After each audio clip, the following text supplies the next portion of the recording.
I'm Jim Fisher with Delta Waterfowl, and I want to talk about some basic gun handling and safety, things that you want to think about as a first-time hunter, and be safe and have a great hunt out on the marsh.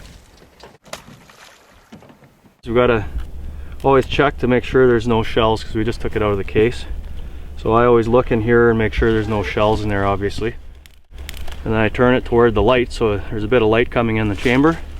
Have a look and just see if it's clear, you know.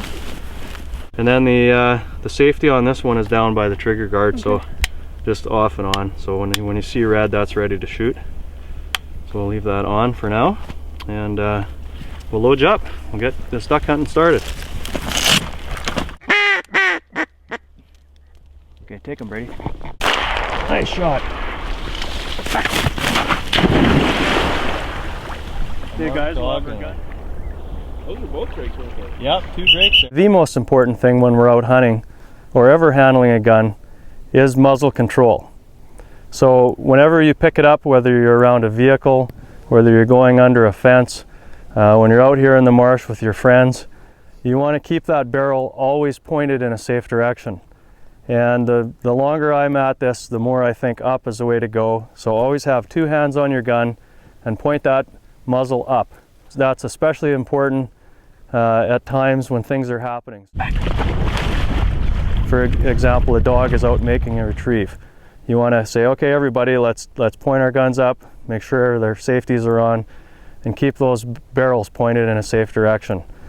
And that also applies very much so when you're, say, hunting in a field. If you have friends or a dog out walking or retrieving, again, you put your gun up when you're in a layout blind and point that gun straight up in the air until the retrieve is made and the person comes back with the bird. Nice green head. Whenever I'm crossing a fence or anybody is, unload your gun first. And if you're with somebody, one person would hold both guns. One person would go either under the fence or through the fence, and then with both guns unloaded, and then you would, once the first person's through that fence, then you would take and pass those guns on to the first person. Then the second person can cross that fence safely. If you're by yourself, what I always do again is unload your gun, and especially, you know, if you have a dog with you or something, you just always make sure that that gun's unloaded. And I always put that gun pointed away from you and put it right on the ground, right underneath the barbed wire, the fence that you're crossing, and then get through that fence and then come around from the other side and pick that gun up and point it in a safe direction and carry on.